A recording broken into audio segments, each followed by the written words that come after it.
दश तीर्थ सहस्त्राणि तीस्र कोट्यस्तथा अपराह सम आगच्छन्ति माध्यातु प्रयागे भरतर्षभ। साल 2025 को पूर्ण महाकुंभ के लिए हमेशा याद किया जाएगा। महाकुंभ भारत का सबसे बड़ा धार्मिक और सांस्कृतिक आयोजन है, लेकिन इस बार 144 वर्षों के बाद कुंभ नगरी प्रयागराज में पूर्ण महाकुंभ का दुर्लभ संयोग बना था।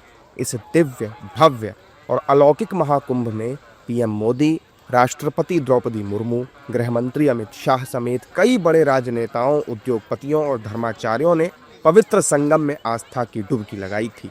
अनुमान के मुताबिक प्रयागराज के महाकुंभ में देश विदेश से आए 66 करोड़ से भी ज्यादा श्रद्धालुओं ने त्रिवेणी में पवित्र स्नान कर मोक्ष और पाप मुक्ति की कामना की थी।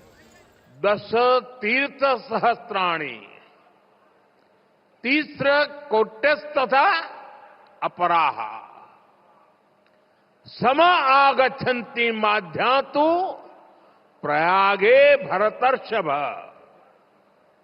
अर्थात संगम में स्नान से करोड़ों तीर्थ के बराबर पुण्य मिल जाता है। जो व्यक्ति प्रयाग में स्नान करता है वो हर पाप से मुक्त हो जाता है।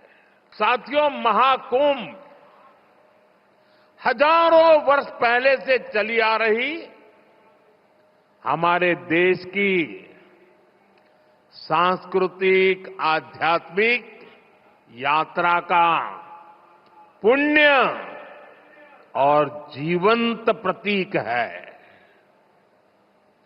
एक ऐसा आयोजन जहां हर बार धर्म, ज्ञान, भक्ति और कला का दिव्य समागम होता है। पूर्ण महाकुंभ के दौरान एक महीने में प्रयागराज की धरती पर जितने लोग जुटे थे, उतनी तो दुनिया के कई देशों की आबादी भी नहीं है। इसके बावजूद वहां सरकार और स्थानीय प्रशासन ने ऐसे इंतजाम किए कि हर श्रद्धालु को बगैर किसी असुविधा के गंगा स्नान का सौभाग्य मिला। साफ सफाई, सुरक्षा, खान पान और आवागमन के ऐसे प्रबंध किए गए जो पहले कभी देखे नहीं गए थे। हजारों की संख्या में पुलिसकर्मी चप्पे चप्पे पर नजर रखे हुए थे ताकि कोई अव्यवस्था न फैला सके। महाकुंभ मेला क्षेत्र लगभग 4000 हेक्टेयर में फैला था, जिसे 25 सेक्टरों में बांटा गया था। वहीं संगम तट पर स्नान के लिए 41 घाट बनाए गए थे, जिनमें से 10 घाट पक्के और 31 घाट अस्थायी बनाए गए थे। महाकुंभ के दौरान पूरे मेला क्षेत्र में अस्थायी टेंट सिटी बसाई गई थी, जहां लाखों की संख्या में कल्पवासी रुके हुए थे। इसके अलावा विभिन्न अखाड़ों के भी भव्य पंडाल बने हुए थे, जहां देश के हर कोने से आए साधु सन्यासी ठहरे थे। महाकुंभ का कुल बजट लगभग 7500 करोड़ रुपए का था, जिसमें उत्तर प्रदेश सरकार और केंद्र सरकार का योगदान शामिल है और इसके बुनियादी ढांचे के विकास, सुरक्षा और श्रद्धालुओं की सुविधाओं पर खर्च किया गया। महाकुंभ 2025 में व्यापार का अनुमान 2 लाख करोड़ से 3 लाख करोड़ या उससे भी अधिक था, जिसमें विभिन्न अनुमानों के अनुसार 2.80 लाख करोड़ की आर्थिक गतिविधियां और 3 लाख करोड़ से ज्यादा के कारोबार की संभावना जताई गई थी, जिससे उत्तर प्रदेश की अर्थव्यवस्था को बड़ा बढ़ावा मिला और स्थानीय व्यापार में जबरदस्त वृद्धि भी हुई।